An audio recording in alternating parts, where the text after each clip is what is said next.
Bonjour, je me présente Georges Héloux, éveilleur de leadership, formateur et coach certifié en PNL et qui est spécialisé dans le développement des compétences en gestion et en leadership dans les organisations.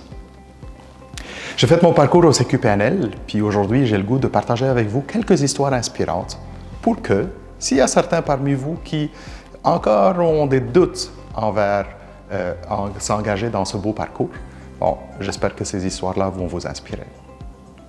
Il y a 13 ans, je suis arrivé au Québec comme immigrant. J'avais découvert la PNL avant d'arriver ici et j'avais le goût de continuer mon parcours en arrivant à Montréal. J'ai découvert la PNL et j'ai fait mon parcours de praticien à Dubaï.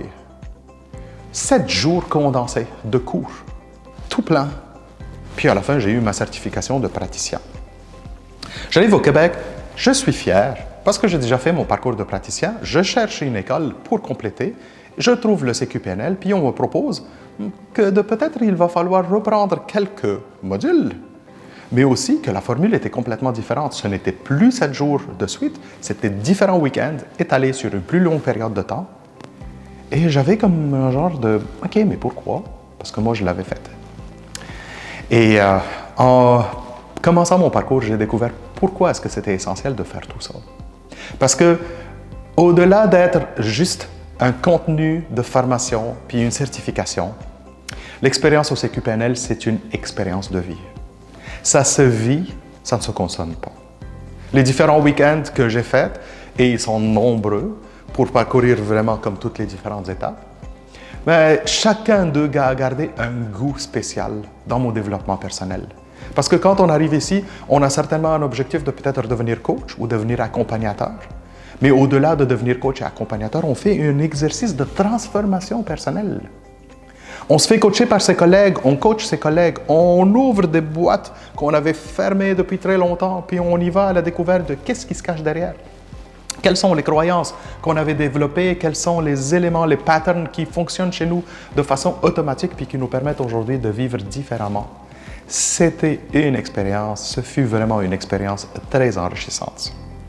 J'avais toujours un petit questionnement sur l'utilité de la PNL et de ce parcours-là dans ma vie, dans ma carrière, qui était plus orienté corporatif. J'accompagne des gestionnaires en entreprise, puis est-ce que je vais être capable d'utiliser la PNL dans mon domaine de coaching corporatif? Et j'ai découvert, en faisant aussi mon parcours qui était corporatif et non pas coaching de vie, que oui, la PNL peut être utilisée. Toutes les pratiques, les interventions qu'on a utilisées, on les utilise, mais vraiment avec un goût très, très corporatif. Et je les utilise encore à tous les jours dans mes coachings, dans mes accompagnements. Ces modèles-là ou ces interventions sont adaptés à la réalité des gestionnaires, sont adaptés à à la façon avec laquelle ils pensent, ils réfléchissent, ils guident leur monde. Donc, toute la PNL a répondu à 100%. Je peux vous garantir que moi, mes interventions, en tant que facilitateur et en tant que coach avant la PNL, puis après la PNL, tout un changement majeur. Ça a changé tout mon style, ça m'a mis beaucoup plus à l'écoute, mon approche est rendue différente, ma capacité de comprendre et d'assimiler, mais aussi de guider le monde dans ce qu'ils vivent, ça a été une transformation complète, une grande transformation. Au CQ-PNL, on développe des relations. J'ai développé de très belles relations avec des amis, qui sont encore des amis jusqu'à aujourd'hui, des collègues avec qui je collabore aussi sur certains projets. De très belles relations qui vont au-delà de juste des collègues d'apprentissage. N'oubliez pas que, comme je l'ai dit, là, on se coach les uns les autres, puis on apprend à se connaître, mais à se connaître vraiment en profondeur. Une relation très spéciale que je mentionne aujourd'hui, c'est ma relation avec mon mentor, Paul David, qui nous a quittés il y a quelques années. Une pensée à toi, Paul, pour toute ton inspiration, pour tout ce que tu as fait, pour tout ton accompagnement. Merci.